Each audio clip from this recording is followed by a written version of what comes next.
Hi friends, Iron Sky the Coming Race ಇದು 2019ರಲ್ಲಿ ಬಂದಿರೋ ಒಂದು ಹಾಲಿವುಡ್ ಮೂವಿ. ಗ್ರಾಫಿಕ್ಸ್ ಅಂತೂ ನೆಕ್ಸ್ಟ್ ಲೆವೆಲ್ ಇದೆ. ನಿಮ್ಮ ಫ್ಯಾಮಿಲಿ ಜೊತೆ ನೋಡ್ಬೋದಂದ್ರೆ ಅಲ್ಲಲ್ಲೂ ಒಂಚೂರು ಅಡಲ್ಟ್ ಸೀನ್ಸ್ ಇದಾವೆ, ಅದನ್ನು ಸ್ಕಿಪ್ ಮಾಡಿಕೊಂಡ್ರೆ ನಿಮ್ಮ ಫ್ಯಾಮಿಲಿ ಜೊತೆ ನೀವು ಆರಾಮಾಗಿ ನೋಡ್ಬೋದು. ಇದೊಂದು ಆ್ಯಕ್ಷನ್ ಕಾಮಿಡಿ ಸೈಂಟಿಫಿಕ್ ಮೂವಿ ಅಂತ ನಾವು ಹೇಳ್ಕೊಬೋದು. ಆ್ಯಂಡ್ ಇದು ಮಲ್ಟಿಪಲ್ ಲ್ಯಾಂಗ್ವೇಜಲ್ಲಿ ಅಮೆಝಾನ್ ಪ್ರೈಮಲ್ಲಿ ಸ್ಟ್ರೀಮ್ ಆಗ್ತಿದೆ. ನೀವು ಅಲ್ಲಿಂದ ಹೋಗ್ಬಿಟ್ಟು ನೋಡ್ಬೋದು. ಮೂವಿ ಡ್ಯೂರೇಷನ್ ಬಂದುಬಿಟ್ಟು 1 hour 31 minutes ಇದೆ. ಸೊ ನೀವು ಪ್ರೈಮಿಂದ ಈ ಮೂವಿನ ಎಂಜಾಯ್ ಮಾಡ್ಬೋದು. ನೀವು ಒಬ್ಬರೇ ಆದರೆ ಆರಾಮಾಗಿ ನೋಡ್ಬೋದು. ಫ್ಯಾಮಿಲಿ ಜೊತೆ ಆದರೆ ಸ್ವಲ್ಪ ಡಿಸ್ಟರ್ಬೆನ್ಸ್ ಆಗುತ್ತೆ. ಅಲ್ಲಲ್ಲೂ ಒಂಚೂರು ಅಡಲ್ಟ್ ಕಂಟೆಂಟ್ ಇದೆ. ಇವಾಗ ಹೇಳ್ತಿದ್ದೀನಿ. ಈ ಮೂವಿ ಬೇಸಿಕ್ ಸ್ಟೋರಿ ಲೈನ್ ಏನಂದರೆ, ನಮ್ಮ ಭೂಮಿ ಮೇಲೆ ನ್ಯೂಕ್ಲಿಯರ್ ಅಟ್ಯಾಕ್ ಸ್ಟಾರ್ಟ್ ಆಗೋಗುತ್ತೆ. ಸೊ ಅವಾಗ ಎಲ್ಲರೂ ಮೂನ್ ಮೇಲೆ ಹೋಗೋದಕ್ಕೆ ಟ್ರೈ ಮಾಡ್ತಾರೆ. ಅಲ್ಲಿ ನಾಜಿಗಳಿರ್ತಾರೆ ಮತ್ತು ಅವ್ರು ಡೈನೋಸರು ಅದು ಇದು ಎಲ್ಲ ಸಾಕೊಂಡಿರ್ತಾರೆ. ಸೊ ನಮ್ಮ ಮನುಷ್ಯರು ಕೂಡ ಅಲ್ಲಿಗೆ ಹೋಗ್ತಾರೆ.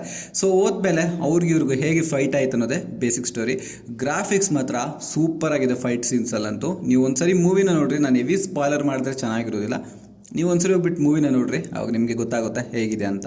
ಈ ಮೂವಿ ಪ್ಲಸ್ ಪಾಯಿಂಟ್ ಮಾತಾಡ್ಕೋಬೇಕಂದ್ರೆ ನನಗೆ ಭಾರಿ ಇಷ್ಟ ಆಗಿದ್ದು ಗ್ರಾಫಿಕ್ಸು. ಸೂಪರ್ ಆಗಿದೆ, ಕ್ಲಿಸ್ಟಲ್ ಕ್ಲಿಯರ್ ಆಗಿದೆ ಗ್ರಾಫಿಕ್ಸ್ ಅಂತೂ. ಅದಂತೂ ಭಾರಿ ಇಷ್ಟ ಆಯ್ತು ನನಗೆ. ಮತ್ತು ಮೂನ್ ಮೇಲೆ ಸ್ಪೇಸ್ ಶಿಪ್ಗಳು ಹೋಗ್ತಾವಲ್ಲ, ಅದು ಅಷ್ಟೇ ಸೂಪರ್ ಆಗಿದೆ, ಭಾರಿ ಇಷ್ಟ ಆಯಿತು ನನಗೆ. ಮತ್ತು ಕ್ಯಾರೆಕ್ಟರ್ ಆ್ಯಕ್ಷನ್ಸ್ಗಳು ಅಷ್ಟೇ ಚೆನ್ನಾಗಿದೆ. ನಾರ್ಮಲ್ ಕ್ಯಾರೆಕ್ಟರ್ ಆ್ಯಕ್ಷನು ಚೆನ್ನಾಗಿದೆ, ಮತ್ತು ಗ್ರಾಫಿಕ್ಸಲ್ಲಿ ಮಾಡಿರೋ ಕ್ಯಾರೆಕ್ಟರ್ ಆ್ಯಕ್ಷನ್ ಕೂಡ ಚೆನ್ನಾಗಿದೆ. ನನಗೆಲ್ಲ ಭಾರಿ ಇಷ್ಟ ಆಯಿತು, ಸೂಪರ್ ಆಗಿದೆ. ಮತ್ತು ಲೈಕ್ ಬ್ಯಾಕ್ಗ್ರೌಂಡ್ ಸೌಂಡ್ ಆಗಲಿ ಪ್ರತಿಯೊಂದು ಅಷ್ಟೇ ಚೆನ್ನಾಗಿದೆ. Background everything is decent good ಅನ್ಬೋದು. ಒನ್ ಟೈಮ್ ವಾಚಬಲ್ಗೆ ಬೆಸ್ಟ್ ಮೂವಿ ಅನ್ಬೋದು. ಆ್ಯಂಡ್ ಈ ಮೂವಿನಲ್ಲಿ ಮೈನಸ್ ಪಾಯಿಂಟ್ ಏನಂದರೆ, ಸೊ ಅಲ್ಲಲ್ಲೂ ನೀವು ಸ್ಕಿಪ್ ಮಾಡ್ತೀರಾ. ಅವರು ಮಾತಾಡ್ಕೊಳ್ತಾ ಇರ್ತಾರಲ್ಲ, ಸೊ ಸ್ಪೇಸ್ ಶಿಪ್ಪಲ್ಲಿ ಕೂತ್ಕೊಂಡು ಆ ಥರ ಒಂಚೂರು ಸ್ಕಿಪ್ ಮಾಡೋ ಪರಿಸ್ಥಿತಿ ಬರುತ್ತೆ. ಮತ್ತು ಅಡಲ್ಟ್ ಕಂಟೆಂಟು ಸ್ಕಿಪ್ ಮಾಡ್ಬೋದು. ಮಾಡಿದ್ರೆ ನೀವು ಹೆವಿ ಬೋರ್ ಅನಿಸುತ್ತಿದೆಲ್ಲ. ನನಗೆ ಹೆವಿ ಬೋರ್ ಅನ್ನಿಸ್ತು ಅಷ್ಟೇ, ಬಿಟ್ಟರೆ ಇನ್ನೇನಿಲ್ಲ. ಹೆವಿ ಆ್ಯಕ್ಷನ್ನು ಆಯಿತು, ಅಲ್ಲೂ ಒಂಚೂರು ಬೋರ್ ಅನಿಸುತ್ತೆ. ಆದರೆ ಆ್ಯಕ್ಷನ್ ಇಷ್ಟ ಇರೋರಿಗೆ ನೀವು ಆರಾಮಾಗಿ ಕಂಪಲ್ಸರಿ ನೋಡ್ಬೋದು.